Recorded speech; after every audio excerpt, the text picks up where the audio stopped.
Hi everyone, welcome to my channel. In this video, I will be talking about hypernatremia. In this video, I will be discussing the role of sodium in the body, an overview of hypernatremia, the different causes of hypernatremia, as well as the clinical manifestations and nursing interventions. If you found this video helpful, please give it a like, comment below for any questions, and if you want to see more content, please consider subscribing to my channel. So before we discuss hypernatremia, it's important to know the different roles that sodium plays in the body. Sodium is an electrolyte found in the ECF or extracellular fluid, and the normal level is between 135 to 145 milliequivalents per liter. In the body, sodium regulates ECF volume by influencing water through osmosis, regulating nerve conduction through action potentials, as well as regulating muscle contractions and acid-base balance.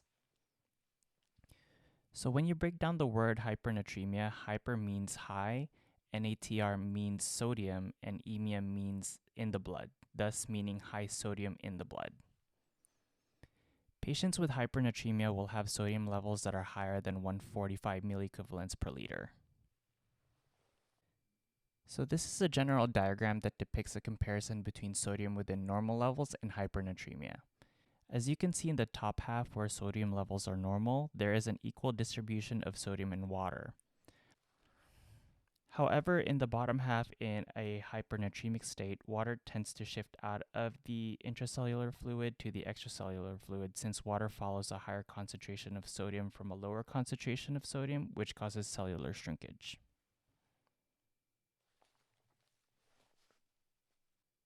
So let's discuss the different causes of hypernatremia.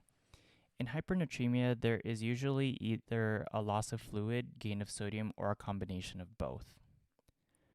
One cause of hypernatremia is simply an inadequate intake of water.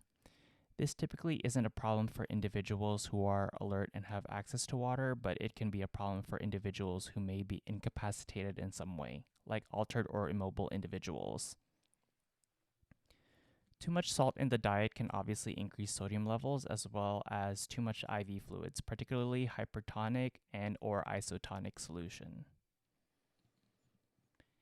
Insensible water losses like through fevers, hyperventilating, and sweating can also contribute to hypernatremia as it can decrease the amount of fluid in the body, thus increasing the concentration of sodium.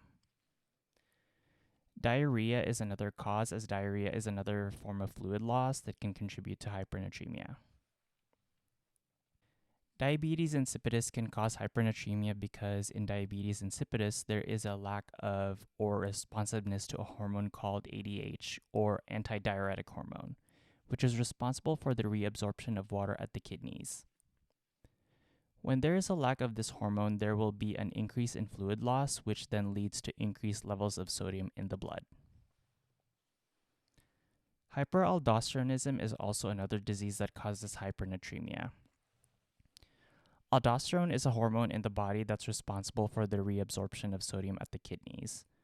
When there is too much of this hormone, there will be an increase of sodium reuptake, thus increasing overall sodium levels. Cushing's syndrome can also lead to hypernatremia in that it also causes an increase in aldosterone levels, leading to high sodium levels. Lastly, uncontrolled diabetes can lead to hypernatremia because high blood sugar levels can cause unnecessary water loss due to the high concentration of blood sugar in the kidneys, which is also called osmotic diuresis. This loss of fluid due to high blood sugars can thus lead to higher concentrations of sodium in the blood.